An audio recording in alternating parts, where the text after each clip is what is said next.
just more of administration, where we're dealing with digitalizing our services to make sure that we reach our clients quicker. And we've done a lot of work around that. We have systems that are currently being developed to make sure that our clients don't have to go to branches all the time, that we're able to sign documents wherever the clients are. And a lot of work is being done. The current system responding to AG findings as well is being completed. So we believe that we may have some issues, but in the 23-24 year, we will not have issues because everything will be on the system and will not have issues. So we're just making sure that we manage the current year's audit, but the next year we should not have issues as far as information is concerned. And the rest is our brand positioning. I've spoken about it. Client satisfaction, stakeholder satisfaction form part of this, including keeping our vacancies within 10%. As well, and making sure that our staff performs at 3.11 and above, because that is the minimum that we expect in terms of performance of the employees for us to be able to achieve our targets. Chair, this is the quarterly milestones for that and the amount that we'll be spending on that. Chair, if you permit, I would ask the CFO to quickly take the members through, honorary members through the next two slides, so then we can conclude. He will just do a summary if he's around in terms of our allocation for this year. Please proceed.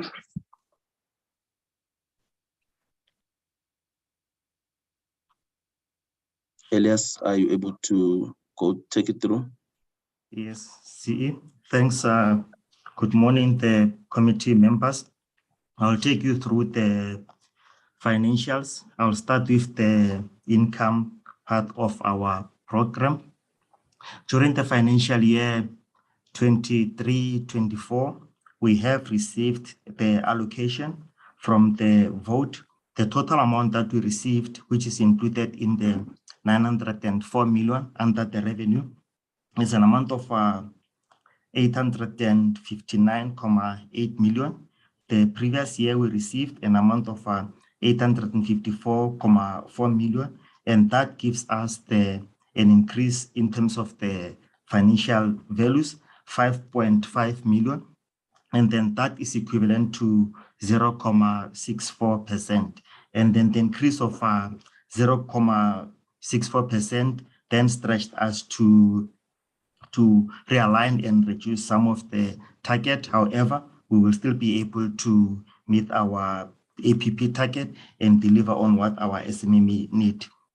It included in the Seda DSBD specific project. During the financial year 22-23, we received an amount of 81.3 million, which is on line number 3.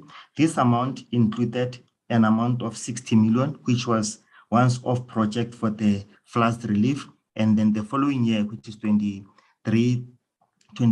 we are only receiving the 31.3 million. And then the 31.3 million, we are going to spend the 25 million on the export development. And then amount of 6.3 million, we are receiving it from the EDSE, which is a EU project. We are going to use the 6.3 million for the implementation of the PIMS system, which we have started the process. Then the external earnings, we received an amount of 8 million. We are going to use this 8 million mainly for the incubators, is what we received from external funders, including the Northwest Province, and this amount has increased from last year. Then on the other income, the balance of 5 million, this is what we are generating from the interest on the bank balance. This amount has declined. Last year, we were able to budget for the 10 million. The reason for our decline on interest receivable is that our bank balance has declined. During the previous financial year, we used to have a higher bank balance. However, in 21-22, after we got an approval from National Treasury, we have used the bank balance, and then we no longer have maintained the big balance. As a result, we are generating less interest compared to the previous financial year, where we were able to generate more than 10 million. Then on the compensation of the employees, we budgeted an amount of 397.7 million, which has increased by 22.2 million from the 375 of the financial year 22-23. And in terms of the percentage, this equates to 6% increase. Then under the program and project, we are getting a decline. We have the budget of 484.3 million, whereas we had the budget of 554.8 million, which included the 60 million for the floods, which was a once-off project that we spent on the KZN and the other part of the Eastern Cape province that was impacted by the floods. Then from the program, we are spending under program 1, which is our enterprise development. For the 8 indicators, we are spending an amount of 301 million. And under program 2, which is the technology program, we are spending an amount of 113.7 million. And due to the financial constraint and continuous growth on the number of the incubators, we are then reducing the target. During the financial year 22-23, we are approved in terms of the APP. We have the 11 new incubators that we have implemented, and this increased the number of the incubators. The more we increase the incubators, we spend the money on the establishment. After the incubators are fully established, then they need the funding for the support in order for them to be operational. Then under program 3, which is the impact and sustainability, we budgeted an amount of 87.5 million for the 5 indicators. Then the total for the 3 program, which exclude the program 4, which is administration, we are spending 503 million on the 3 project, which is program 1, enterprise development, program 2, which is Seda technology program, and the program 3, which is impact and sustainability. Then the balance of the budget, we are using it for the administration to support the program and project. The bigger portion of the administration goes to the office space for the branches, the provincial office and national office. We allocated, included under the project and programs, the 78 million, which goes to the office space and the accommodation of the branches. Then our bigger second portion of our expenses goes to the systems, license, and internet connectivity, which cost us 48 million during the financial year 23-24. And then we are also implementing a new ICT project, which will include that in this financial year. We are planning to go fully on the cloud hosting of all the systems. And then we have improved the internet connectivity into the branches. We used to have a lower band. However, we increased the network. We've appointed the new service provider. And then as a result, our administrative cost, which include mainly the licenses and software, is increasing. Then the next part is the asset and liability. On the asset and liability, the financial position keeps on declining. We will close the year with the asset of 142.1 million. Then for the financial year 23-24, we are planning that the total asset and versus the liabilities, we will close with the 133.3 million. And then the main reason is because during financial year 21-22, we got an approval from National Treasury to spend all the accumulated surplus. That amount was 294 million. After we spent it, then Seda does no longer have the cash reserves. All the revenue that we receive, we spend it in the same year that we have received. Then it's also supported under the cash flow projections. As we can see that the estimated balance is declining. Then the next slide is on the capital expenditure. We are we have budgeted an amount of 5.7 million for the financial year 23-24, mainly to improve the infrastructure and to replace the obsolete asset. Thank you. Thanks, CFO. Thank you, Chair. And the next slide is the updated risks and mitigation, and I would take that as read. Thank you very much, Chair. Thank you.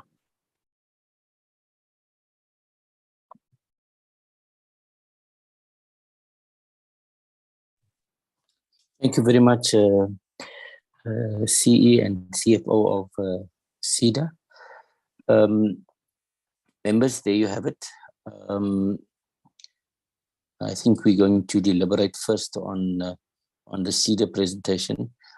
Can I get an indication of hands? I note Honorable Mabika as the first hand I see. Members, I'm just going to invite one round of hands because we also want to get to the department's presentation. So can I get a sense? Okay. Honorable Mabika, you may proceed. Thank you very much, Chairperson. Am I audible? Yes, you are. Oh, thank you very much. No, I've got one quick one, Chairperson. Seda is saying, as part of their responsibility is to assess the clients before they can assist with the development of the bankable business plans in order for them to access funding. Then my question, Chairperson, is based on the man that we met in the northwest who was selling the donkey products outside the Seda or SIFA offices. I can't remember quite very well. That man is saying he was assisted by Seda to develop a bankable plan, I believe, after an assessment. But the man cannot access funding from SIFA because SIFA is declining. So one wonders now, because we take the SIFA funding as the in-house funding, if Seda, before helping the man with the bankable business plan, made an assessment, what is it that makes SIFA to decline his application? Because that will tell me that if we can't access funding from SIFA, then there's nowhere else where the man can get assisted, because even SIFA that is too close to Seda can't assist. And it raises questions like how many, because we only met that guy, how many of those frustrated guys or people who intend growing their businesses are as frustrated as that man in the whole of South Africa? Because I'm made to believe that we only met one, and that says it is possible that on one hand, Seda is assisting with bankable business plans after an assessment. On the other hand, SIFA declines. How do you make an understanding or be made to believe that Seda understands all the requirements that SIFA is looking for a business to be assisted? That's my worry, Chairperson. But I just want to check as to how does it happen that they assess and be able to satisfy that yes, this one we can assist with a bankable business plan, and only to find that SIFA next door says no, we can't fund this one. Thank you. Okay, I think the point is made. Very simply put, if Seda gets people to can Seda and the link between Seda and SIFA ensure that people get bankable and fundable business plans.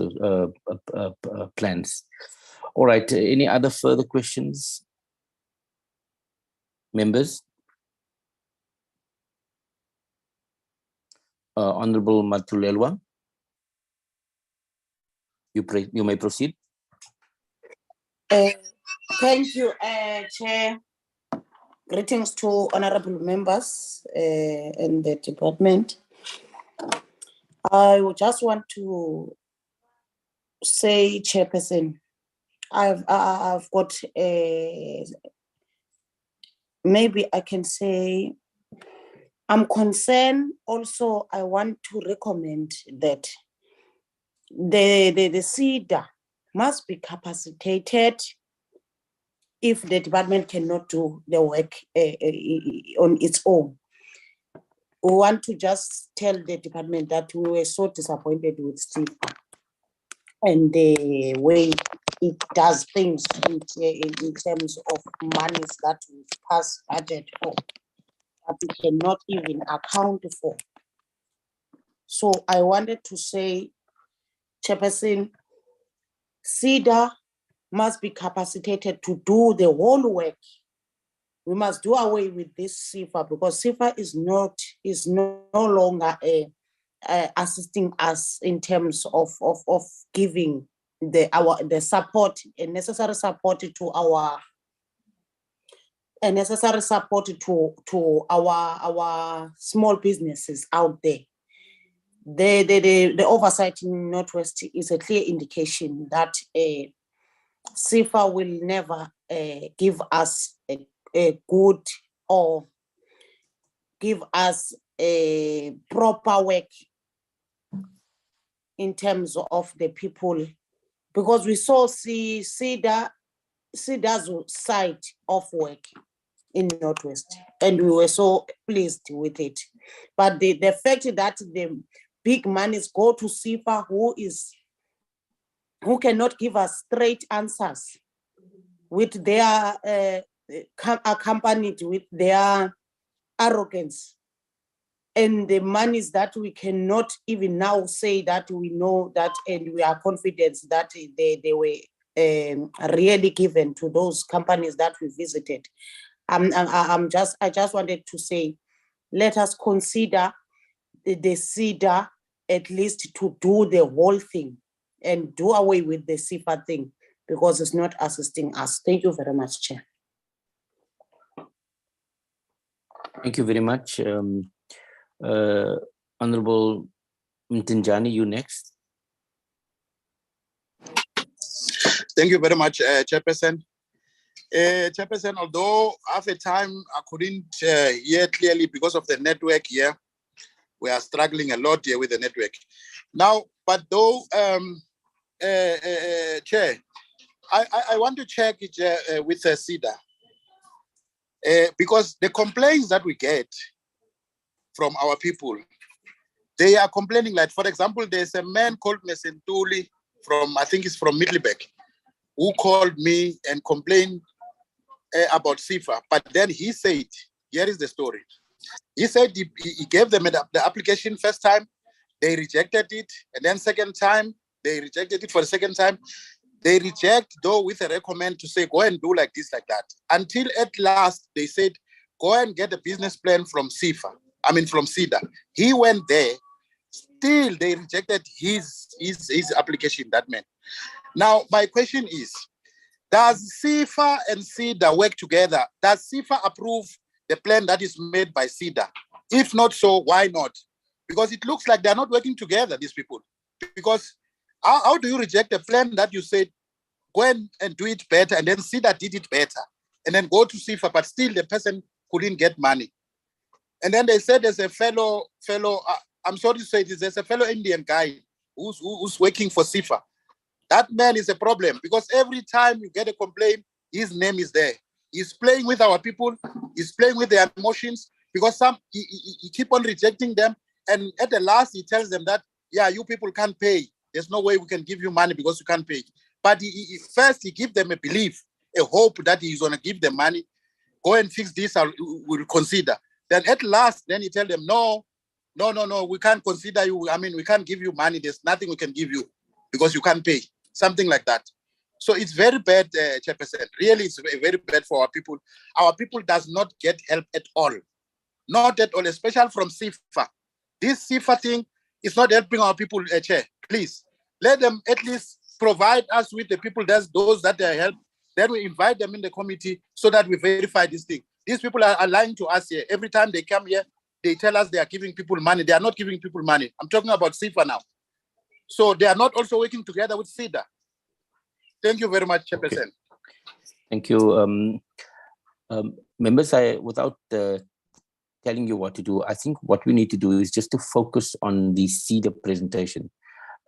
You'll see in the program that we will get an opportunity to deal with the issues raised in the Northwest oversight. So let us focus on the submission of Seda and its annual and budget plan for the upcoming year. I recognize Honorable Kruger and then Honorable April.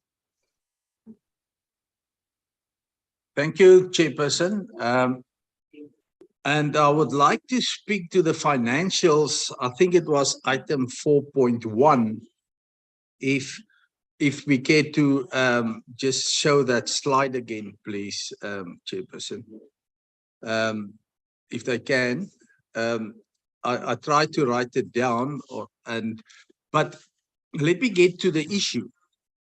My issue is that it seems like the staff of Seda is getting, as the years progress in this midterm or in the budget cycle, they actually start benefit more and more from the money that's available. And if we can put up that slide, we can see it. But I can just state that in 21-22 financial year, the staff component of the budget was 376.7 million rand, right? Or 376 million rand. Yeah, it's 4 point. It's not slide 4. It's item 4.1. If you can go there. There you are. Yeah, just that's exactly the one. Did I miss something? Yes. Now let's look at the expenditure. Then you will see. Can we just take that white so that we can see the slide? All right, it's a bit small, but look at the expenditure. We look at the employees and then the program. So in 21-22, it sort of was in balance because it looks like more than 60, close to 70% of the expenditure of Seda goes to programs and projects, which hopefully was aimed to small and medium enterprises. Now, if you look just the year next, it's still the employees and the projects is the employees compensation to employees is still less than projects. So it seems like our SMMEs still get the benefit of the budget.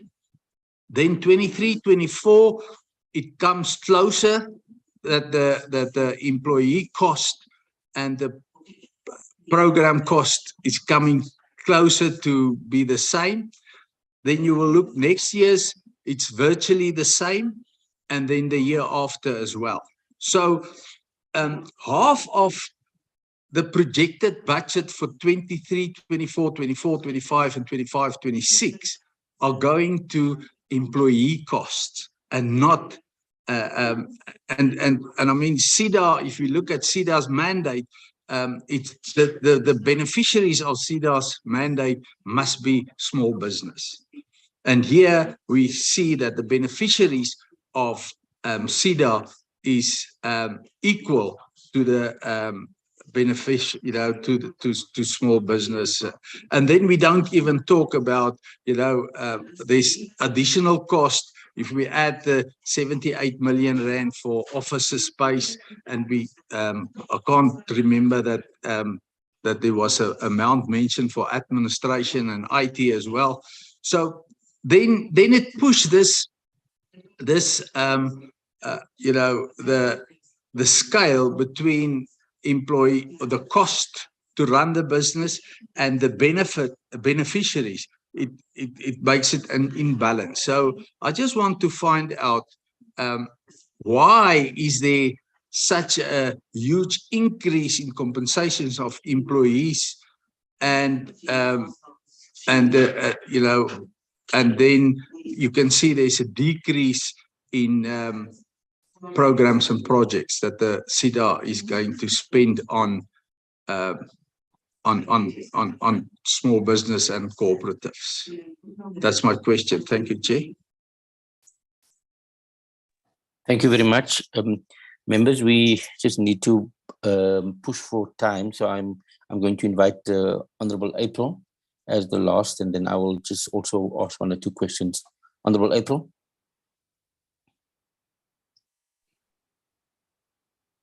Thank you, Honorable the Chairperson. I want to just register that we welcome the presentations that was made. I'm a person that is very, very critical at some times, but we should also acknowledge when good work is done. I think there's a lot of good work that has been done by Seda. In particular in Gauteng, Seda is really delivering. There is this Colin Lishow, who I met in a program that we had last week. And really, I can say to you that the work that they have been doing and the way that they were able to prove it to our communities has been stunning work. And I want to register that to the portfolio committee, that we see the work that they are doing, and one would really say well done to the team there from Seda. And I'm not criticizing today. Today I want to acknowledge them. Thank you very much. Thank you very much. Mr. Mabata, before I hand over to you to answer some of the questions, also just from my side, I think I echo the sentiments that normally we criticize and complain, but I think there is areas of improvement we see.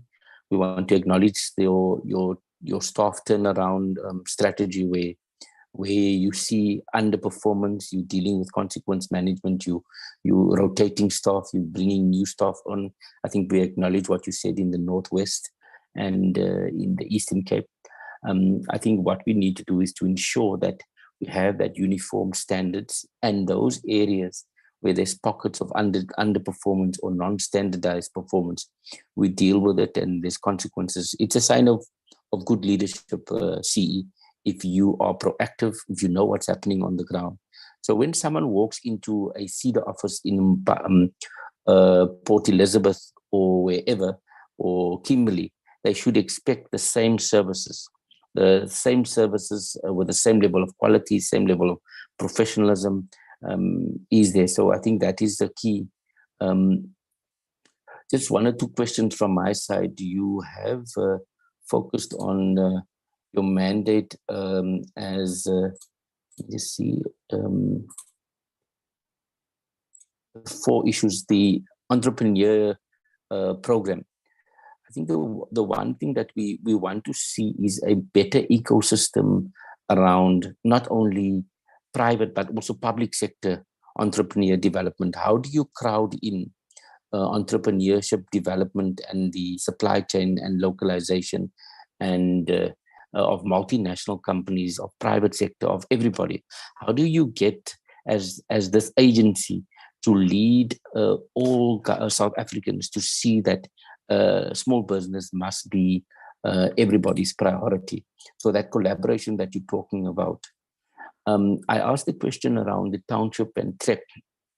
There must be a closer connection between the pre-investment support that you're providing in the township. So first of all, do we have locations in all of the townships, or are we still based in the big cities?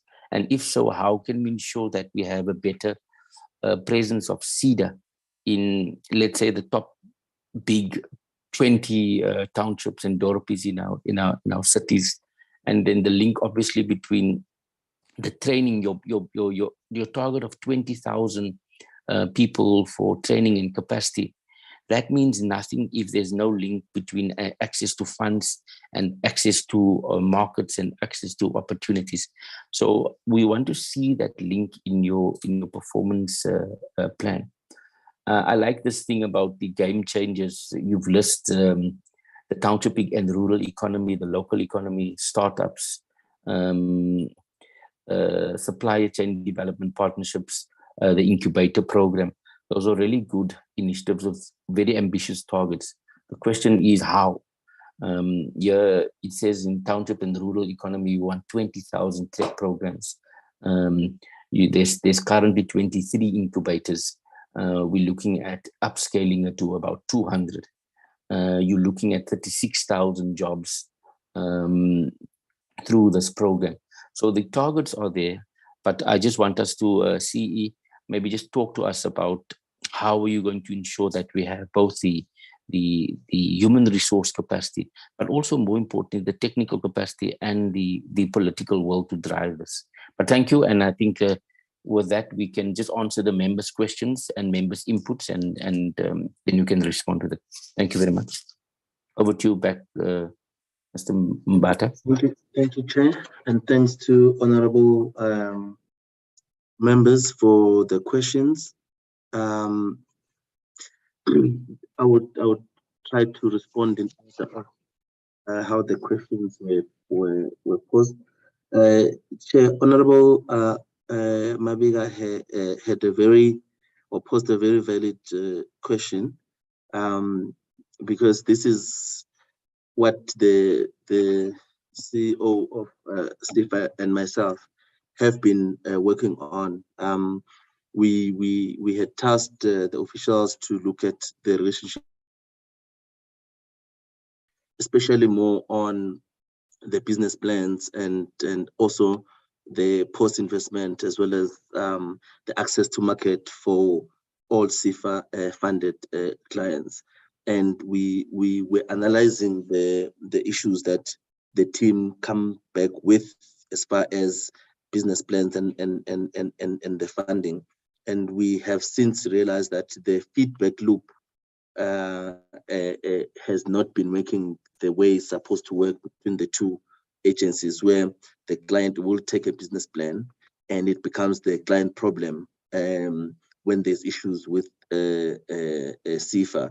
And we have agreed that we need to make sure that the team members, our business advisors, they interact with the SIFA employees as well, in terms of SIFA investment officers, in terms of the business plans and all clients that we submit between the two entities, so that it becomes our challenge and our matter to resolve, so that the clients get the benefit of what they're looking for.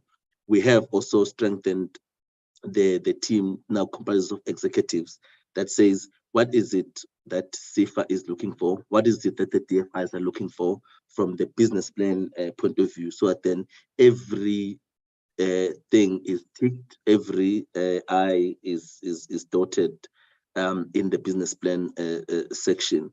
And that also we increase the funders. We don't just deal with SIFA only. We also deal with other funders, because you may find that there is a particular sector that is too risky for SIFA at the moment, where money has been lost, where SMMEs have not paid, and they are very cautious around that particular sector in terms of funding it, as monies have been lost in the past, and protecting the government funds. And we find that actually NEF has a better appetite for those business plans. So we need to coordinate it better, and we've agreed on that method. But yes, detailed analysis is done before these are submitted. We just needed to uplift it to the CEO level, that these two entities work together and they function together, including the requirements, and the business plans have everything that is required. We noted the Chair, there was input made by Honorable Tulena, as well as Honorable Tenjan. I think it's addressed under Honorable Mabiga, but we also note the input made by Honorable Batulena. I will also pass on if the CIFA still is not on the platform, I will also pass on the concerns of the committee members as well, regarding the employees that just keep the SMMEs hanging for a long period of time, and then after months, then they tell them to go to Seda, which obviously I believe that should be said from day one, or maybe after a week of assessing the business plan. But I will pass on that to see also that we make sure that we work together on these matters. I also want to just address the questions posed by Honorable Kruger around the issues of the financials. There was a financial year, which is 2021-22 and also 22-23, where you find that actually, out of the budget, for example, 21-22 financial year, when I got to see during that financial 2020, when that financial year started, basically 21-22, we had an underspending on our budget of 200 and something million when I arrived at Seda. And you'll see that in that particular year, because the Treasury gave us that 200 and something million on top of our budget became 1.1 or 1.2 billion. And we're able to channel that balance of the underspending of the previous year to the SMMEs, which made up that 773.6 million, because we had extra money and that became one point. I just wanna so that became, so that there's proper reference, that became 773 million that was spent on programs, but our budget increased to 1.185 billion for that year. Mainly the spending that we did was mainly because of the surplus, even though our original budget was 902, but because we received the surplus money, then we were able to channel more money towards the programs from the surplus that we received. And we made sure that we finish all the surplus, so that in the new financial year, which was 22-23, there was no surplus. As you will see that we had 947, we then spent 947 million. There was no surplus that we received. So the point that I'm making is that the 902 was what we got, but we spent 1.85, and that is because we received over 200 million from Treasury as the money not spent in the previous year. One of the things that I wanted to do when I arrived was to make sure that we spend all the money. We don't have huge surpluses like 200 and something, because it meant something was not right in the delivery model, and we're able to do so. Hence, you see the 773 coming in there as the huge or increase in the programs and projects, because the decision was spend all the money on the programs and projects that we received as extra money from National Treasury. In the new financial year, our budget was 497, including the flood relief. We then put 554.8 onto the SME programs. On the salaries, you can see there were 376.7. We dropped that to 375.5. So there was a reduction in that. But because of the money we had to only spend 554.8 onto the program and project. There was no surplus that we received. As you see, the money received and the money spent is the same. Again, in the financial year, we only have 904. We will be spending 904.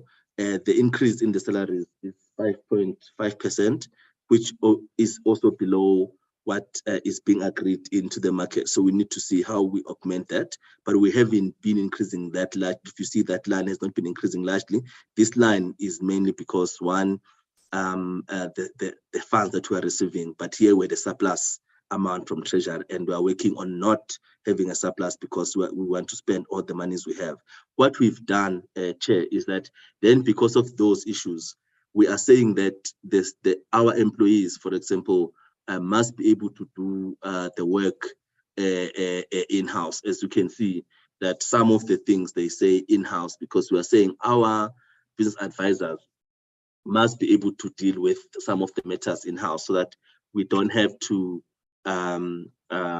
employ any other people to do the work, but our business advisors then do the work in-house, and they work on some of these things because we don't have much money. So we still help the SMMEs, but we also combine the work that we do, so that the staff can do more, our business advisors, than they normally do, so that we can still achieve the numbers that we achieve. Thank you, Chair. I think I've just covered that. Honorable April, we thank you very much for the comments and input. We really appreciate it. We'll continue to endeavor to do great work, and we also appreciate the criticism when it comes, because it helps us to improve as well in terms of service delivered to our clients. We can never improve if there's no criticism.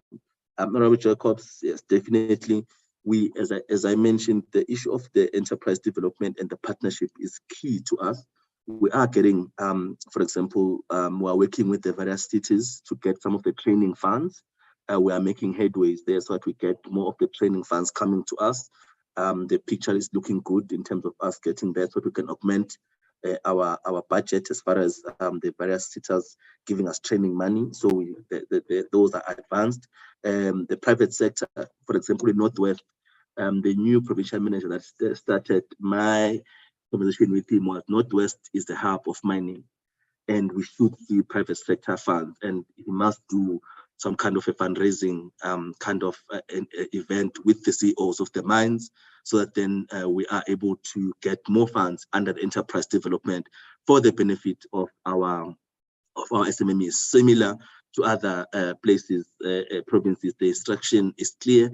Hence, myself and the board chair, we will also be targeting those and traveling to meet with the stakeholders to increase the pool of funds. Unfortunately, Seda cannot borrow funds to achieve its mandate. We're not allowed, but we can only do more by getting the private sector to come in and work with us. And we started that work, and definitely we're together with the department working on the game changers to achieve what we need to achieve. Thank you, Chair, and thank you very much. And I think also there's an issue on the townships. We are, for example, working on our extension model, on our access points. We are pushing so hard to have those ones in the townships. We'll be able to come back and account once we're done to say so many are in the township, and which are these townships, and rural areas as well are also part of that target, so that we're able to work. We are moving together with the CIFA in those access points. We've decided that if it is a township, we're all going to be there. If it's a rural area, we're all going to be there, so that then the services are extended accordingly. Thank you very much, Chair. Thanks to the honorable members as well. Thank you, CE, for those responses. Thank you very much, Seda. So we'll move almost immediately to the department. Director General, in your hands, we will give you sharing rights, and then we'll get the concluding presentation of the Department of Small Business Development. Over to you, DG. Thank you, Chair. Good morning to Chair, honorable members and colleagues. Trying to project. Can be allowed to close the screen to save bandwidth.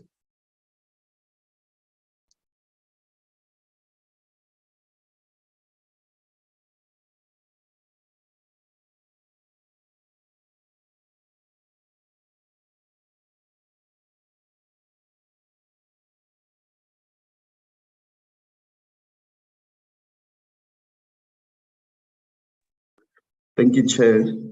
I'll start with the presentation, but I'll also try and not dwell much on the things that my colleagues have touched on already.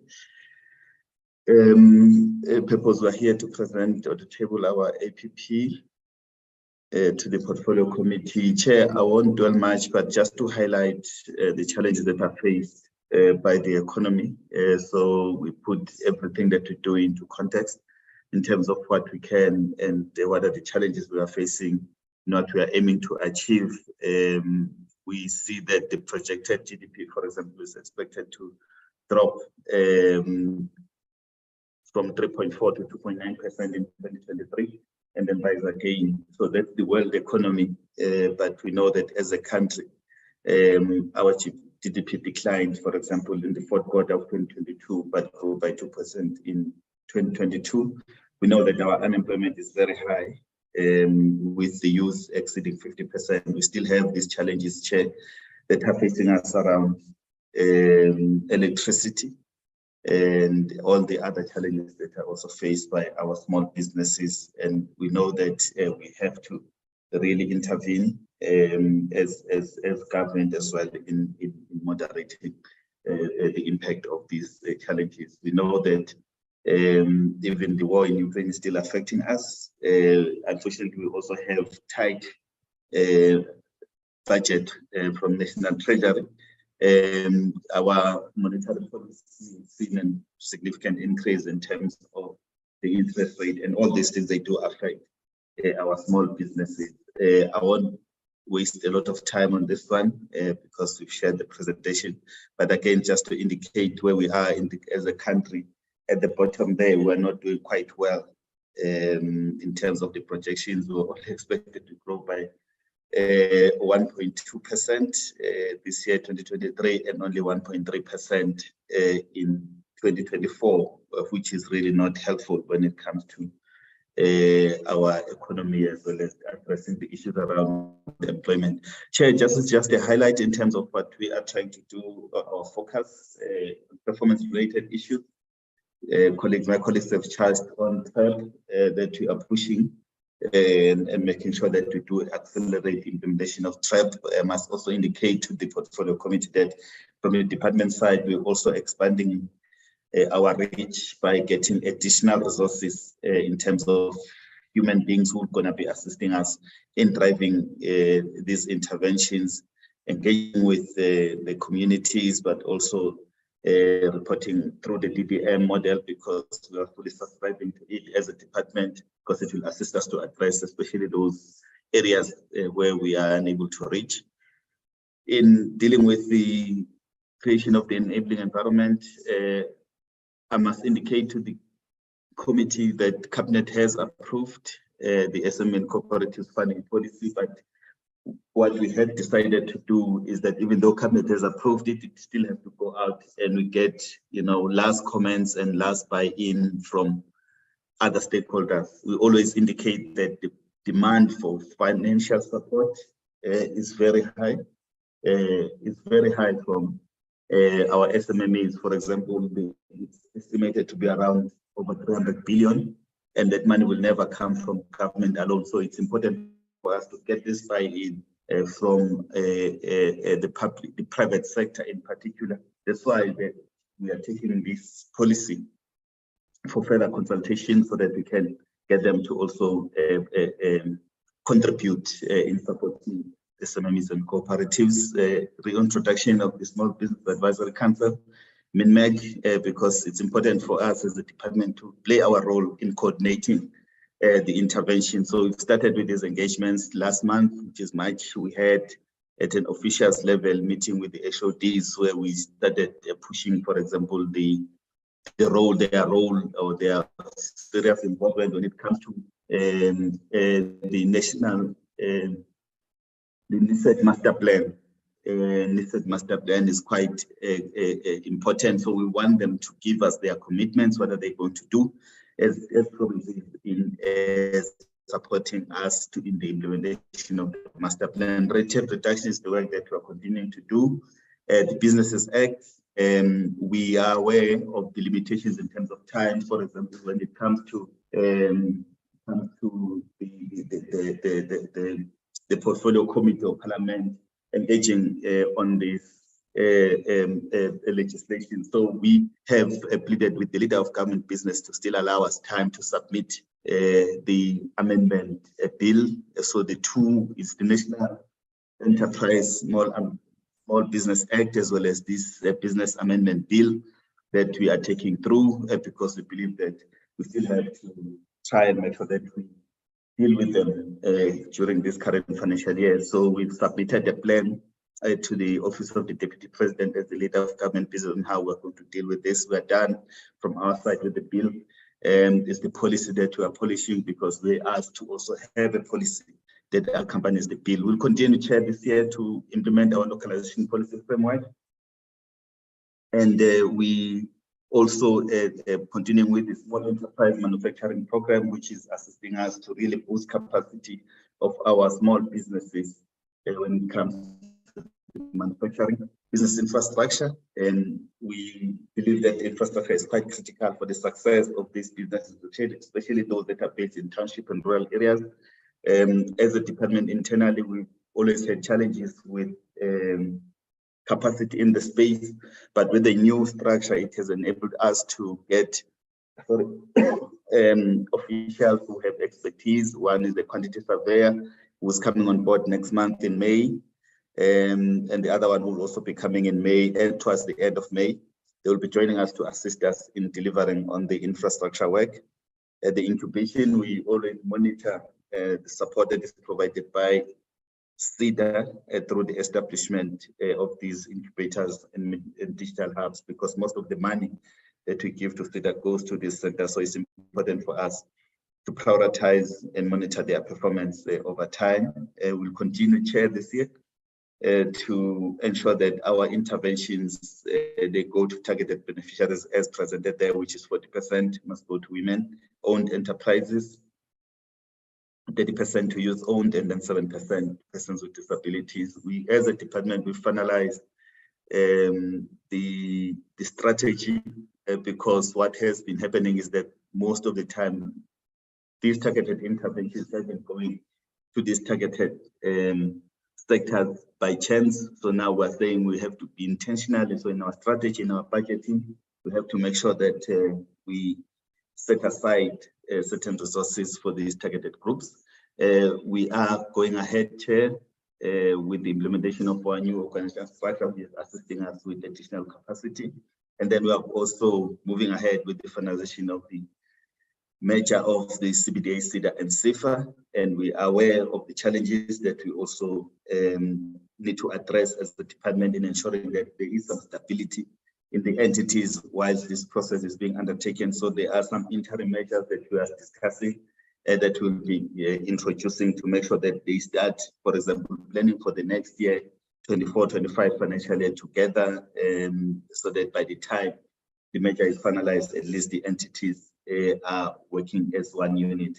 Chair, I know you did ask the previous speaker on the game changers, with what exactly are we doing in the space. I'm not going to repeat all of them, but just to indicate, Chair, that as a department, what we've done, we've got support, in fact, from the EU, our partners, where they've put together a structure similar to a PMU, where they are going to assist us in driving this, because what we intend to do is to package these game changers and submit them as part of the budgetary processes which start in June, and present them to National Treasury, because what we are doing, we want to utilize the money that we have as government. You know that it's minimal, but we can leverage more funding from the private sector. So we need to properly package all these game changers so that when we start with the budgeting cycle, and I know that by the end of July, we need to submit those to National Treasury. So we are working speedily with the support of the colleagues. So there is no competition between what the department is doing and what we are also doing with the game changers. The colleagues who are driving these programs within the department are part of the unit that is driving the game changers in particular. Chair, I'm not going to repeat this. We always indicate the alignment between our work and the economic reconstruction and recovery plan, We indicating on the far right there what exactly our targets align to the work that we've been asked to do as part of the ERRP. This is the contribution of that, Chair, on this slide. And then here we also indicate what our contribution is when it comes to medium-term strategic framework, which assists us in the allocation of resources, because they do look at what we said we are going to do as part of the government strategic plan, which is the MTSF, and what our contribution is as a department. So those are the elements, Chair, in terms of the far right. We are showing what we are doing as DSBD programs, but we're also indicating our contribution there in the middle, including localization framework, the youth, what our interventions are when it comes directly to the support that needs to be provided to youth-owned enterprises, the 100,000 community small business and cooperatives supported. This is further work. We are also supporting other departments in their contribution to the MTSF. We are indicating there that we are working or supporting National Treasury when in their work that they are doing around township economies. But also we are also supporting Department of Agriculture, Land Reform and Rural Development, because we believe that the clients that are sitting with this department are also department's clients. We need to protect the investment that is being made by Department of Agriculture. When it comes to supporting especially the small-scale farmers, we need to make sure that those small-scale farmers are able to operate as viable businesses so that the investment that is made by government is protected. Chair, then the next few slides, they go to different programs. Program one is administration. And I'll just touch maybe on the annual targets so that I do save in terms of time. Chair, it's still our intention this year to receive unqualified audit outcome on both financial and non-financial performance, of which we received for the first time last year. So we intend to continue with that so that we do, have some credibility even in the space, because our work involves working mostly with the other stakeholders for us to be able to deliver. So our reputation and proper internal controls, they do really give that confidence. So we intend to continue with that. This year, 100% of valid creditors paid within 30 days. We are still doing that. 5% variance, we intend to make sure that the money that is allocated to us does not go back to Treasury, but it goes to the economy. 10%, we need to make sure that from our side, given that we've been supported with a bigger structure, we need to make sure that then the vacancies that are there are filled, and at least we have less than 10%. We do know that we always experience the turnover. People do move on and to other opportunities. So that does give us a challenge in terms of when we fill the vacancies, some people are resigning, but we are putting all our efforts to make sure that we stay below 10% as a department. And also in terms of female representation, we always want to keep it above 50%. And above 5% representation of persons with disabilities. We also committing ourselves to increase our engagements with the public so that people do know and are able to access our services together with the agencies. So we are jumping from 70 that we had last year to 90 this year, so that we accelerate whatever programs we had, but also go back to those areas that were visited during the provincial roadshows as presented by Minister earlier, to follow up because we did make some commitments together with the provincial governments that we're engaging the SMMEs with. So we need to go back and interact. Chair, this year under the database, which is aimed at creating a better platform for SMMEs to access our services, but also to reduce, red tape. This year we intend to introduce this business licensing and centralized payment system. We know that there are bits and pieces all over the country. We know that KZN, they have their own system. Gauteng, they're also working on their own system. So it's important for us, as we also driving this businesses amendment bill, there is uniformity across the country. So we're going to take that opportunity as a department to lead in the space so that we standardize these things across the country and minimize red tape as much as possible. These are quarterly targets, Chair. I'm not going to really dwell much on them. But to also indicate this is the budget that is set aside for administration, of which we have 138 million, which is divided into ministry, the office of the DG, corporate services, as well as financial management. So we have 442 million over the MTF, which is the period of 3 years. Sector and market development, Chair. These are the sub-programs under this sector and market, which is program 2. We have as business information and knowledge management, which includes our research, economic analysis. We are going to have some capacity this year, Chair, as we are busy recruiting people who are going to occupy this position and assist us to be on top of our game when it comes to economic analysis, research, so that we can have evidence-based policy making, ease of doing business, which includes red tape. We are also working on access to market support so that we provide access for SMEs that we've supported with the market internationally as well as locally. This is the work that we are also indicating, Chair, here, that we have a target of 250 products. We continue with this work, working mostly with the retailers in the country to make sure that we link as many products that are produced by SMEs, as many as possible, working together with partners like Proud South Africa. They are really working closely with us in ensuring that we drive this program together to increase the capacity of SMEs, but also expose them to the markets. Then internationally, we have the target of 250 that we are pushing for 23-24 financial year. Then on the incubation program, Chair, we're playing our role as a department to monitor the success of the incubation intervention driven by our entity, Seda. So we intend to make sure that we monitor and where improvements are required, we do intervene as a department to make sure that we are able to achieve what we're expected to achieve. Business infrastructure, Chair, we have a target of 7 for this year. We did not do well in the year that passed, 22-23, because of capacity issues, but also the expertise, Chair, we're lacking. That's why we got 2 officers on board to assist us in driving this critical work. We have work also going back, Chair, to the ones that we've already invested in the past few years, just to check whether the people who are occupying these facilities, are they doing quite well. We've engaged with our agencies, especially Seda, so that they do visit all of them to make sure that we have businesses that are growing in these facilities.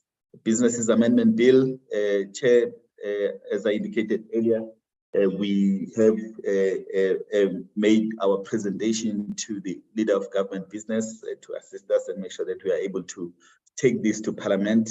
So we still intend to take it to Parliament. It will go to Cabinet in June once we are done with our processes internally, as well as those that needs to be undertaken through the Office of the Chief Technical Advisor, as well as the PME for the socio-economic impact assessment. Chair, these are breakdowns in terms of the quarterly targets, which I request to skip, and just to indicate that this is our budget, which is broken down into 4 sub-programs, but the total budget for 23-24 is 163 million, and over the MTF is 725 million. Then under program 3, which is development finance, Chair, the targets that we have is one, because of the work that we've done around the funding policy, we want to monitor the implementation of this. So to us, the approval of the policy is not the end. What is important for us is to make sure that we do implement this. So we intend to monitor closely the implementation of this policy. That's why we have the target as part of our APP targets.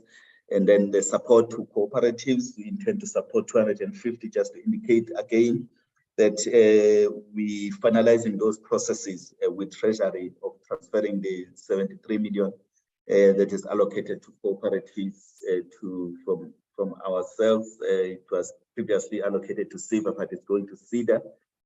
So we are engaging closely with Treasury, because they did ask us to wait until the beginning of the year so that they can effect the transaction. So it's part of the interventions that we're introducing to improve our support to cooperatives enterprises, given the past lack of success in the space. Then under TREP, we have the target of 30,000 this year. We still committed, Chair, to do as much as possible in this space to make sure that we do support those enterprises that are based in township and rural areas. We also have this program which does not have a big budget, which is those women who are based in rural areas most of the time, who are doing craft. And we have a target of 1,000. We're closely here with the provincial entities because it helps us with the management of this program, but also with the follow-ups. But we're also able to link these with our proudest South African partners, so that these products that they are producing are of good quality, but they are also exposed to the market. 10,000 youth startups. We have this target of 10,000 that has to be supported financially and non-financially. And then we have a target of 1,333, which is aimed at supporting informal businesses through our informal and micro enterprise development program, where we provide direct support to our informal businesses and give them appropriate equipment that assists them to move their businesses to the next level. So we believe that some of these clients that we've already supported, they will be growing and becoming formal businesses, and also grow in terms of job creation. Then we have this target, which is in the MTSF, where we have to at least have 50,000 competitive businesses supported. And we are able to achieve this target, but it's mostly with the work that is done by the portfolio. We are not really getting joy, but it's something that we are pushing now with the provinces, asking them to also contribute, because this is a medium-term strategic framework, which is a government plan. It's not just a DSBD plan. So we have this target of 50,000 this year. This is a quarterly breakdown, which I request to skip, Chair. And then this is the budget. You see that the budget is a bit higher for this program. It's 1.3 billion, because most of the money that we send to the entities come from this budget. So 1.3 billion is blended finance, which includes the money that goes to TREP, as well as the money that goes to other interventions, including blended finance, which is the business viability also is part of this, and the money that goes to the small enterprise manufacturing program comes from this this budget that is directed towards SEFA in the May. And then we have over the MTF, it's 4.1 billion, the budget check. Then the last program is program 4, is enterprise development, where we're mostly working with our stakeholders here to drive the mandate of supporting our enterprises. The first one, Chair, as the cabinet approved the NISTED strategic framework last year, we're also intending to make sure that the implementation is closely monitored. We don't want to have another document that is done and then dusted, and then it gets shelved, and then we tick a box that we've delivered. But we have reports that we are going to be receiving as a department, which we can also share, because it's not just our strategic framework, it includes a lot of stakeholders. We've written to them indicating what their responsibilities are when it comes to the NISTED strategic framework, and what we'll be expecting from them to report on, starting with the provinces, which we are expecting them to come back to us and indicate exactly what they will be doing in the space. Red tape reduction, we are continuing with this work, targeting data this year. And then the other exciting one, Chair, around red tape is this regulatory reform.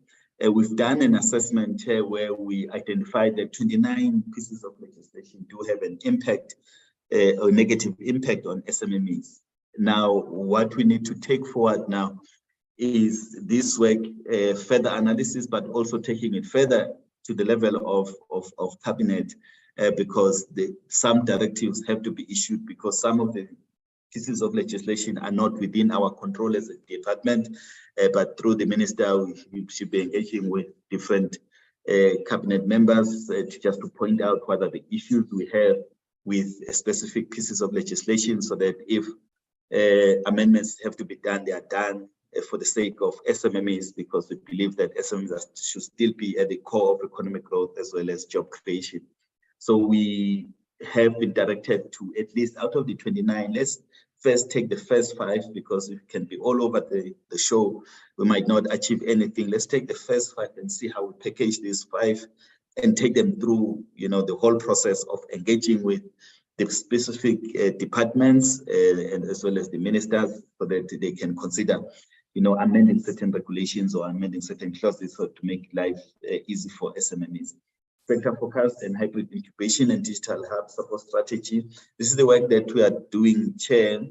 Look at how do we really increase the impact of our support when it comes to incubation program, and also how do we run this, because what we had discussed with the private sector in particular is that maybe we need to make Seda to be, the incubator of incubators, and they are not really against that, because some of them have said, we are willing to go to townships, we are willing to go to rural areas, but it's very expensive for us to set up the infrastructure. So as government, you can lead, because in most instances, there is infrastructure that is available, not utilized, but we can convert that infrastructure and utilize it for incubation. And then we can come as a private sector and run those incubators. So it's the work that we thought we need to have a proper strategy approved that will assist us in implementing this intervention. Then there, Chair, lastly, is the national entrepreneurship strategy. As a country, everyone is doing something around entrepreneurship,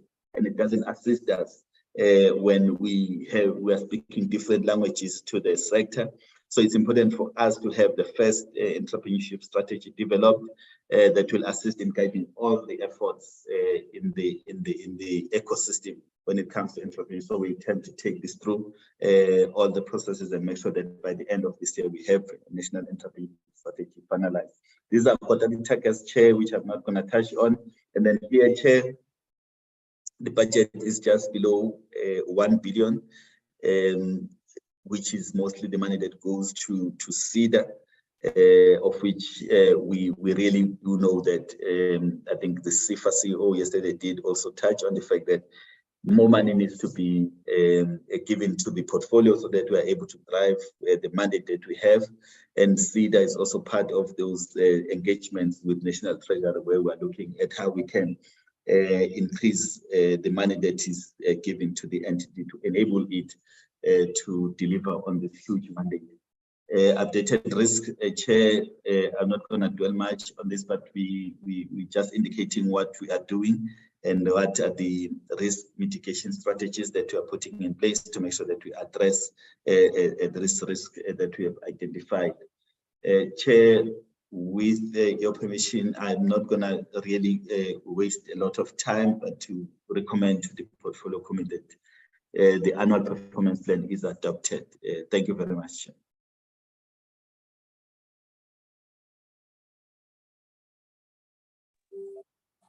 Thank you very much, DG.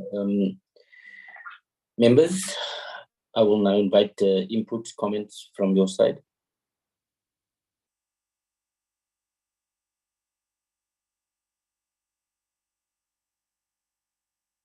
Members, are you still there?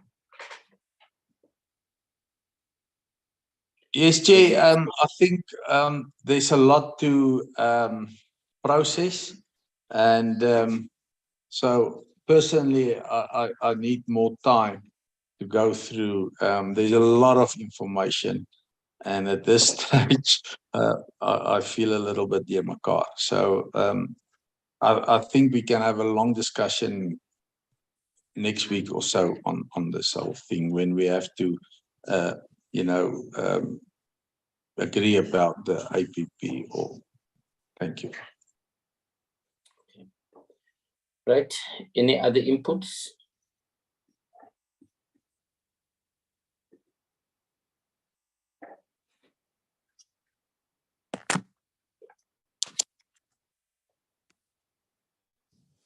So, Chair, it seems it's just me and you on the platform today.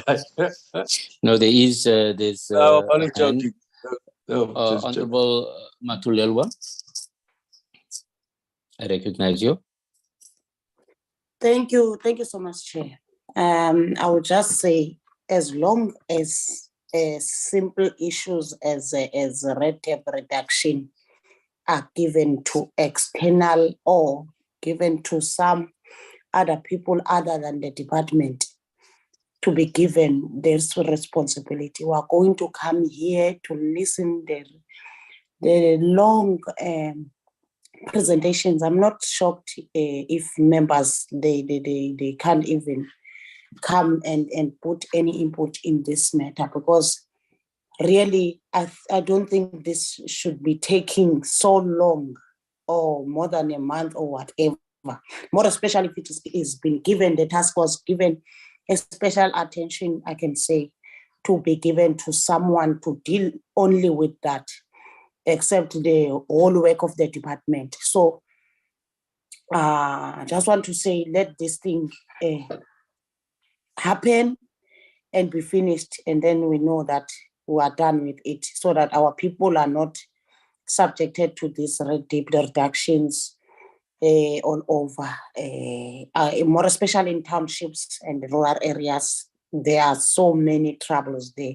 People have got ideas, people are practicing small businesses, but this red tape is really, really giving them hard time. Thank you so much, Chair. Thank you, Honorable Member. Honorable Sungula.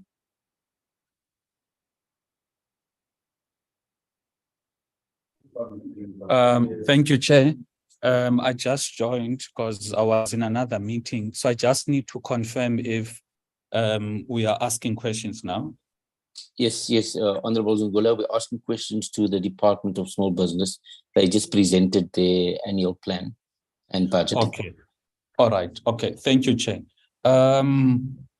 There's a couple of questions that I have. Firstly, I read through the report and the presentation. So the following comment is that I think the department needs to think outside of the box when it comes to SMME support, because you find that most of the small businesses are venturing into somewhat similar businesses. Now, as they're venturing into similar businesses, then it crowds their business space, which makes it difficult for other suppliers to make use of them. For example, you pick up that in the townships, most of the time, many young business people are going to engage in businesses of e-kawash, etc. So once that space becomes crowded, it becomes difficult for them to actually survive. So when it comes to the department providing assistance, I think, you know, they need to think outside of the box in order to influence and educate the business people also to think outside of the box in terms of the type of businesses they could venture into. The second one, Chair, is the issue of the red tape reduction. That has been spoken about for a very long time. And you find that the department, even the president has got initiatives to try and deal with the red tape. So what I wanted to find out is that what has the department actively done to minimize the issue of the red tape and reduce these red tapes as we see in the country?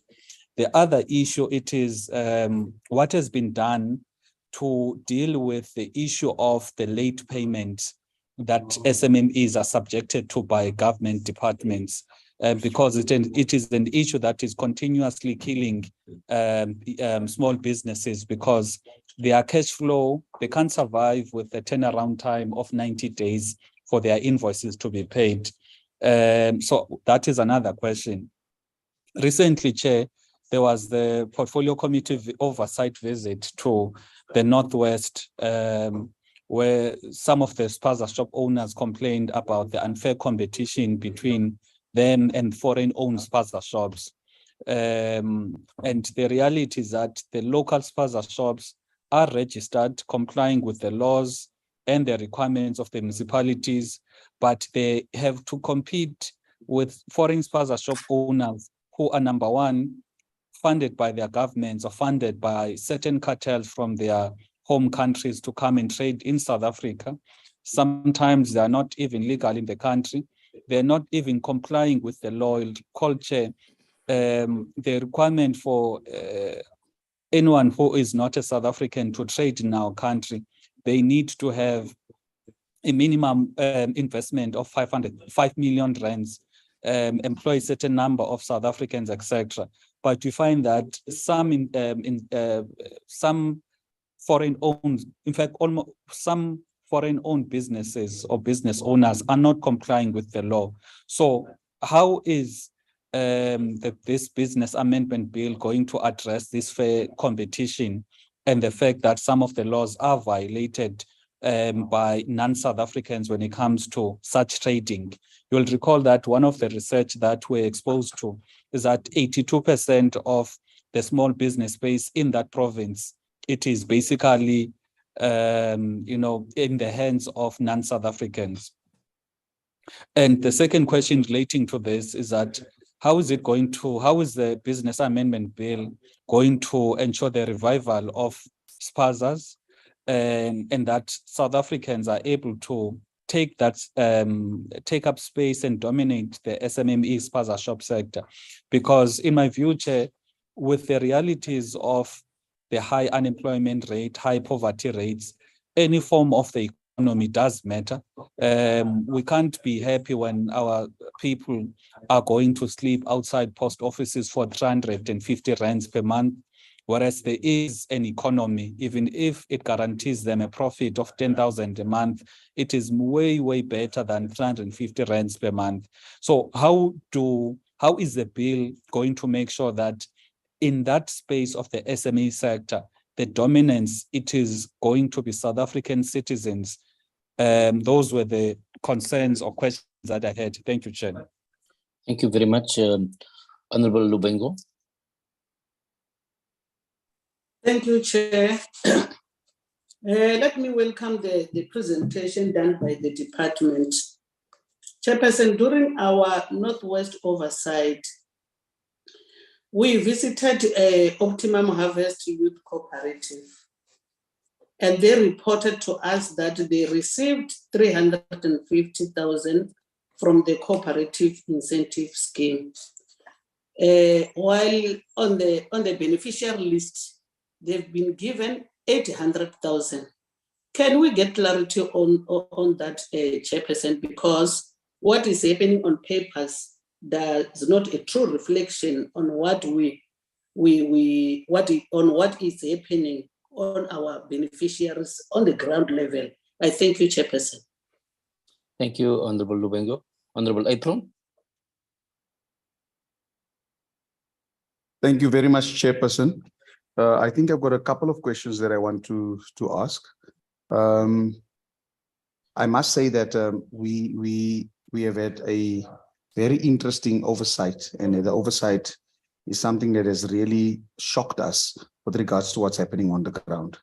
I want to find out what steps are the department planning to take regarding our oversight findings on the excessive interest rates charged by intermediaries on the most vulnerable groups, our people, our voters. What is the department going? Secondly, I want to know what is the department doing about SIFA's failure to inform the beneficiaries of the Kula Credit Guarantee Scheme SPAZA facility of the 7,000 Rand grant that was supposed to have reached the intended beneficiaries in March of 2022 already. Thirdly, the department has introduced the innovative Game Changer program. Can the department expand on practically how it is planning to implement this program, given all the other programs and priorities of the department? For now, I will pause there, or let me put the last one. The lack of a speedy resolution to the finalization of the National Small Enterprise Amendment Bill and Ombuds Service is tantamount to delays in justice for SMMEs in our country. In the meantime, where should SMMEs go with their grievances who should they turn to in case of unfair conduct? I thank you. Thank you very much, Honorable April. Members, is there further questions? Let me also put a few questions to the team, DG. You said that the business amendment bill will be tabled, and according to the department scenario planning, the bill will be implemented, and the department consistently meets the 30-day payment of its supplier. However, it seems reluctant to engage with national provincial departments who consistently fail to pay on time. I think in the last March 22 report, SMMEs were owed a staggering 6 billion rand by national and provincial government. What does the department is going to do about this? Are we going to get that money for small businesses? The department sets a performance targets, but missed them by big margins, the 30% in 2021, 2022. How does the department aim to achieve the NDP target of 9.9 million rand SMME jobs? And obviously the red tape issue has been raised. And then also concretely, how are we addressing the concerns of the merger and the timeframes around it? So those are some of the questions I have, but DG, over to you. You can now respond to the inputs and questions that members have raised. Thank you.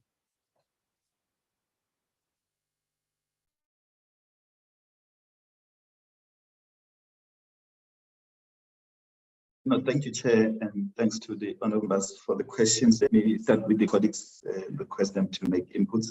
I think MJ, if you can raise as well as the day payment, I will add Chair, and then Jeff, you can come in on the businesses amendment bill. Thanks, Chair. Over to you, colleague. Thank you very much, DG, and good morning to honorable members and our colleagues and DG and our colleagues. DG, I don't know if I really heard you in terms of the areas that want to respond, but let me respond on the issue of the red tape. I think as we have been presenting in Parliament, and the members, honorable members may be aware that our red tape reduction program is as broad as straddling between the national up to the local government level. And we have packaged quite a number of programs that are actually dealing with the issue of red tape. At national level, for instance, we actually identify some of the regulations that are impeding small businesses, whether they are sectoral or they are generic in nature. For instance, if we may to look at the sectoral regulations, we have dealt with the issue of tourism transport license, and we have managed to influence the relevant departments to begin to actually ease regulatory impediments that are actually struggling small businesses in that particular area. In various areas as well, we are looking at, for instance, issue of the tourism visa that we are engaging with the Department of Home Affairs. And then as we actually trickle down the red tape reduction to the lower level, or before that, we also have concluded, as DG alluded to, the regulatory impediments review that we have looked into 29 regulations or pieces of legislation that are impeding small businesses. We have concluded that report, and that report is actually supposed to go to cabinet so that we can be able to influence the implementation of those recommendations that are emanating out of that particular report, implementing them through various sector departments that are affected or implicated by that particular report. But going forward, we're going to actually, as a department, also begin to, as presented in terms of our plan for 2023-24 financial year, we're going to put up a plan in terms of how best can we implement that particular report, the recommendations of that particular report. And then at a municipal level, we are actually rolling out the red tape reduction awareness program, but we are actually augmenting this going forward because initially our task was basically to make sure that we workshop municipalities at a district level on the red tape reduction, so that they can be able to begin to change some of the things in terms of their operations. However, we're actually trying to see if we cannot necessarily do this touch and go, but put some kind of a dashboard within a particular municipality, so that when we have workshop that particular municipality, we have a particular workshop dashboard that we leave with that particular municipality, so that they can actually roll out the implementation in our absence in that particular municipality. And we're planning to have some kind of a platform, an ITCT platform that we're going to be utilizing going forward. Right now, it's still manualized because we are actually piloting it in some few districts in KZN. Once we have the results and we're planning to roll it out in other municipalities, we can be able to put an ICT platform around that.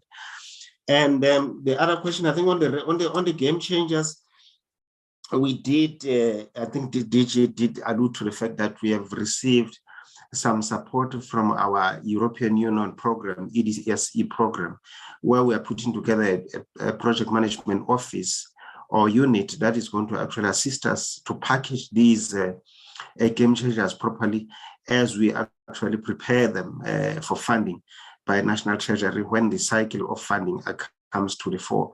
And however, we're not stopping in terms of that. I think the CEO of Seda did a sterling work in terms of saying these are the areas of implementation that they are already doing. For instance, the issue of in the area of incubation, they're already implementing some of the things that are within those particular game changers. And some of the game changers are actually cutting across the various programs that we're implementing in the department.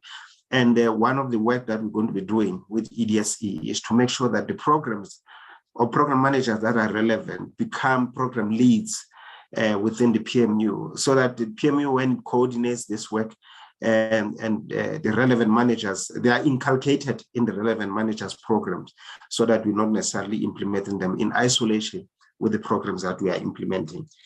In terms of the timely payment, we've been engaging with National Treasury quite extensively, as you would know that this is part of the PFMA and is actually regulated that the suppliers in government need to be paid within 30 days. However, National Treasury, I think we know that they have been challenged by implementing that particular regulation. And as small business, I think we are actually taking upon ourselves to make sure that we influence various departments utilizing the very same regulations that National Treasury is actually implementing. Also to say to National Treasury, we need to tighten up the areas of the implementation, and if you have to issue some of the regulatory prescripts around this, you've got to do that. So we are doing that, but in view of understanding that when we come up with the Ombuds office, we should be able to tighten up even further, because the Ombuds office will also looking at this particular element going forward. Right now, we're actually implementing it as part of advocacy and influence those that are supposed to be implementing this particular program.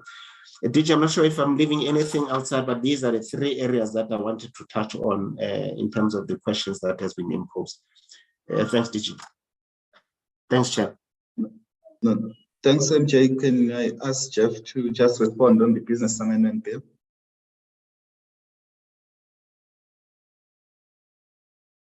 Okay, sorry, Chair, I don't see him on the platform. Maybe he's got some connectivity challenges. I think, Chair, maybe just to add one point on the clarity provided by the Mohodo on the 30-day payment. It's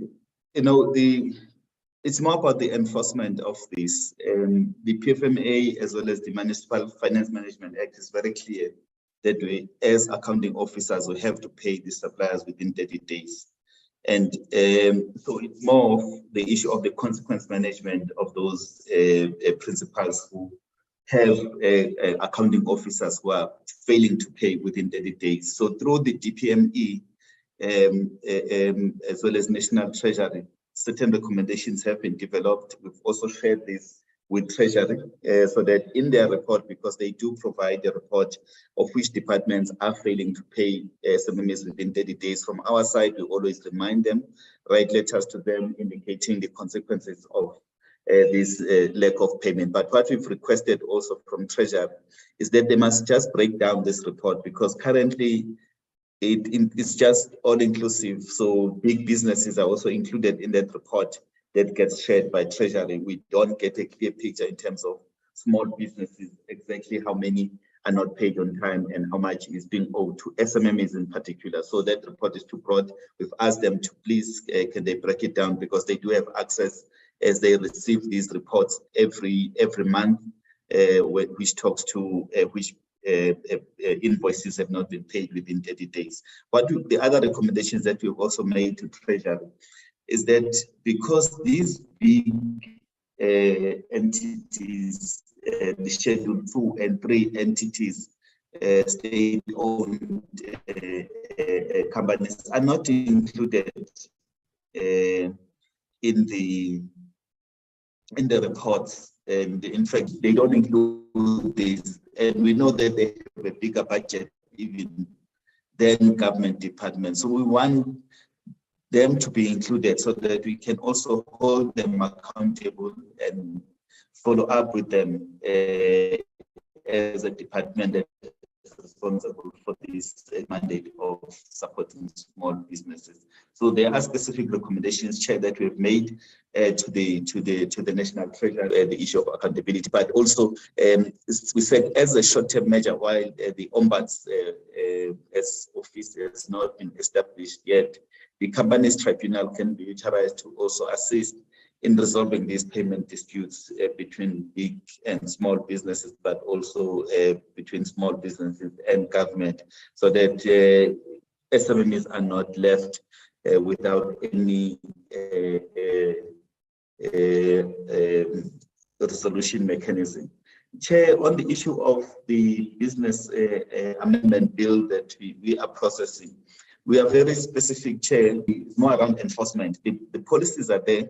There are, for example, specific sectors that are called undesirable for people who are not coming from the country, but that is not being enforced. So what we are pushing through this bill is that let's enforce these provisions or regulations that are already there in the relevant legislations. From our side, we are also pushing, Chair, that when it comes to the issue of support, as a department, we came up with this sponsorship support program because we identified this gap that most of the local businesses, they do not have the advantage that is had by these illegal foreigners in most instances. So the issue of the enforcement of that 5 million investment threshold, it's there in the Immigration Act, which says anyone who wants to start a business in South Africa, at least they must invest 5 million. So most of these shops, obviously, they have not invested any funding. In fact, if there is any money that is invested, it's below 5 million. So it's more about, enforcing the same Immigration Act that we have. So it's that with the enforcement. Most of the challenges that we have, Honorable Chair, it's around enforcement. We do have these things in place, but we are also pushing, Chair, from our side, the issue of these undesirable sectors, that those things must really be prioritized when it comes to us enforcing our own legislation, but also the issue of the inspectors. We are pushing for the fact that Department of Labor, they do have these labor inspectors, but we are saying maybe we can, in the meantime, also utilize them to assist us in visiting this shop to check in terms of labor issues, because they do check whether everyone who is working in this, are they registered with UIF. That's when you discover when you have people who are not supposed to be working in this particular spaza shops. But also the other disadvantage is some of the locals who have started these spaza shops, when these illegal foreigners approaches them about them, stepping off and just receiving monthly rentals, they do take that option, because that's what we've discovered in some instances, that some people, they do really prefer, to just receive a monthly rental and hand over the running of these spaza shops. So it's more about the enforcement of the existing interventions that we need to push for. Chair, on the issue of the optimum harvest, that cooperative from the department side, it's true that we gave them 320,000 because the maximum amount that could have been advanced through the cooperative incentive scheme is 350,000.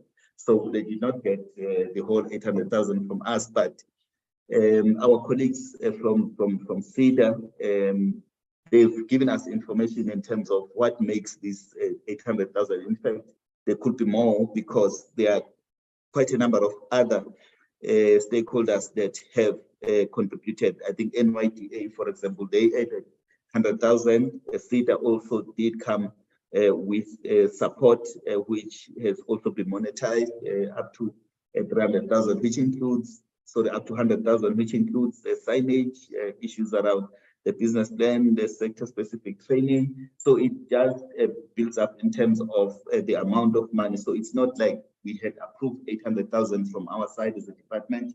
It's money that is being indicated as contributions from other parties.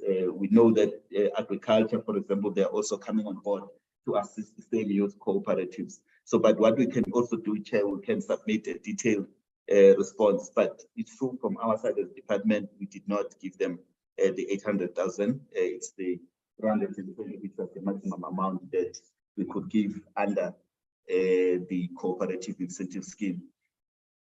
Chair, you asked a question around the targets, the margins. We always indicate that when it comes to the targets that we indicate as a department, when we achieve, for example, 99% of a particular target, we don't report that as achieved. We don't even indicate that it's 90% achieved. We report it as not achieved because it was giving us a lot of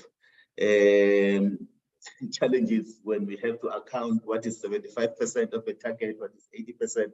So we just decided that even though we've spent 99,000 on a particular business, if it's not 100,000 as put in the target. So the numbers, the percentages, they really don't present a clear picture in terms of the work that we've done. So the big margin does not mean nothing was done, only 30%. It's work that was done, but it was not done 100%. I think that's the explanation that we can advance on that, Chair. And then on the merger and red tape, Chair, the major issue, it's one thing that we are really prioritizing. I think the cry from the entity that it does really create some sort of instability has been heard. That's why we are pushing as much as possible. I did indicate, I think yesterday, that we are also looking at introducing some interim measures so that there is some sort of stability and people know, for example, that once the merger happens, they will just move into this particular position. It won't be a fact that people don't know, what will happen come the 1st of April 2024. So we are discussing this evening. We do have a meeting that we're going to be discussing with the entities around what interim measures and what can we do together, but we also want them to start planning together as one entity that will assist us in dealing with all the issues that have also been raised regarding what Seda is offering and what SIFA does not accept as good quality support. Then on the issue that was raised by Honorable April on SIFA's failure to inform beneficiaries, we had started discussions immediately, even when we were still there in the Northwest, that there needs to be a clear handover between SIFA and Seda. So once SIFA intervenes, you provide someone with financial support, those clients' information needs to be shared with Seda because they have a bigger reach or wider reach than a SIFA. So Seda has to know what is happening in each and every area where they are located because it assists, because those questions were asked by those Shows beneficiaries in particular. We just got the money and no one has spoken to us since we received the money. So we did ask the guys from Seda to start engaging with those, but all over the country, that's what will be happening going forward, that every beneficiary that has received support from SIFA must hand over the information so that Seda does follow up and make sure that they do get further support if they need further support. So that issue of the lack of communication of the 7,000 rand would have been avoided if that was implemented, but we are implementing that going forward, Chair. Then the issue of, I think I've addressed most of the issues. I don't know whether, Jeff, you wanted to add anything around the Businesses Amendment Bill.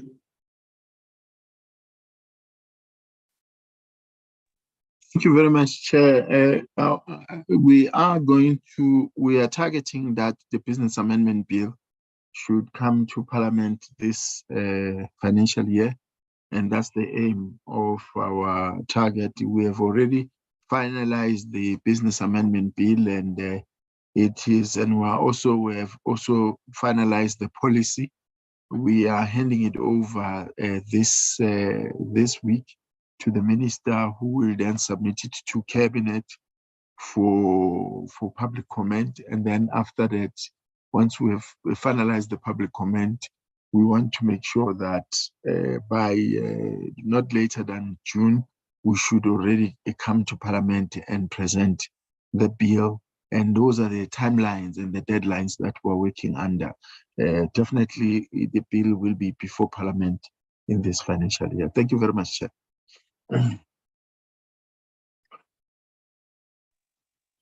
Thank you very much, members of the department. I've seen Honorable Kruger's hand, and I've seen it off. Are you covered, Honorable Member? Yes, thank you, Chair. I'm covered, but I think we still got a long way in red tape reform in South Africa. And there was one of the honorable members that mentioned that we need to talk to people outside government to fix or to reform red tape. And I agree 100%. And I think we need to sit and start talking and not following the old stories, because we hear the same old story for the past 8 years. So I agree 100%. Thank you, Chair. Thank you. I think we also note and we'll monitor the situation where the department says that it will come this financial year and bring the bill to this portfolio committee. So we note that progress, and we'll certainly keep you accountable to that. Honorable Sungula, your last bite. Yes, thank you, Chair. Chair, the department has been implementing the red tape reduction program, if I'm correct, since 2017. But to date, in my view, you are yet to see any report or information that is giving us tangible information on the impact. So I would want or request, Chair, if it is possible for the department to actually give us tangible information regarding the red tape reduction program. That is number one. Number two, I think it would be a good initiative to have the inspectors, because in the context of the Department of Labor, the inspectors there do inspect companies in relations to labor matters, which includes maybe the violations of immigration laws, etc. So I would want perhaps if there could be any timelines, targets, so that we are holding the department accountable in the coming months or in the coming year. We're able to say this was a commitment in terms of the timeframes, these were the commitment in terms of numbers, because it's well and good to have an understanding that what is the department committing to, it is very clear, so that we're able to measure its success or we're able to measure whether it is not successful. Then the last comment would be, given the fact that the business amendment bill is at this particular stage, is the department not concerned that there would be not enough time for the current parliament, which comes to an end sometime in May next year, for them to process the bill and make sure that the bill does get to reach finality? Is this the amount of time that is left between now and the end of the current parliament term? Is it sufficient for the work to be done in terms of the processes of Parliament? If not, then is there no risk that maybe the new administration would, in fact, they would need to start from scratch again in terms of getting whoever that is going to be the minister, the new administration, to start the processes again when it comes to where the business amendment bill is? Those were that's my last bite, Chair. Thank you. Thank you very much. I think so noted. Members, I think we've come to the end of this presentation of the department. Can I just check with the officials, is there any other announcements or inputs on the agenda before I close?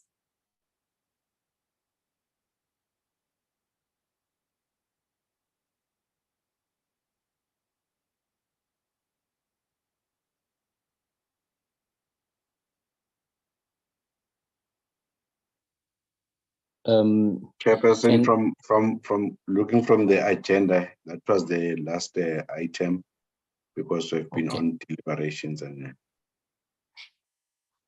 Thank you, Mr. Kunene. Members, with that, I will close the meeting. Thank you very much for your participation. Thank you to the two entities. My apologies, Chair. Okay. Yeah, I'm not sure if you noted that I like 2 or 3 follow-ups. It was not comments. So I'm not sure whether are they going to be reduced to written replies or how do we deal with them? From my side, it was follow-ups, Chairperson. I thought they responded to some of the questions that you had around foreign nationals in our townships with the spaza shops. Do you have a follow-up? Do you have a follow-up question? Yes, Chair. In my second bite, those were follow-up chairpersons too. The questions that were answered to. It was not new questions, it was follow-ups. Okay, do you want them to respond to it now? Yes, please. Okay. DG, did you catch that? Can you quickly respond before I close? Yes, Chair. I think on the business amendment bill timelines, there is that risk, but what we had discussed, I know that the portfolio committee will consider taking the bill forward, because it will, for example, have to be tagged to go through the NCOP. So maybe there could be consideration for combined engagements, but I won't dictate to the portfolio committee how they will handle the businesses amendment bill to push it through. But given its importance, I think it's something that can be taken into consideration. Then we will provide a detailed report, Chair, especially on red tape, because we can indicate the work that we have done, especially where we piloted, where we've had successes and where we've had failures. We can do that, and then following our engagements with Department of Employment and Labour, we can come back to the PC in terms of exactly how we're going to be working together in ensuring or increasing the enforcement, especially when it comes to support for spaza shops. We have started engagements, especially during the COVID-19 lockdown period. We have started engagements during that period, but it's something that we are taking forward as a stopgap before the business amendment bill is also finalized, Chair. Thank you. Good. Thank you very much, DG, for that clarity. Honorable Zungulu, I hope that helps. Members, yes, thank you. Members, that concludes the business of today. We want to thank you for your participation. Thanks for the entities. I think a lot of work is now ahead of us. I think we've now received both the SEFA, Seda, and the department's presentation. We will process this, we will engage with this. We've asked questions. So with that, I want to thank everybody, and thanks, members, for your participation. And the session is closed, adjourned. Thank you very much. Long live the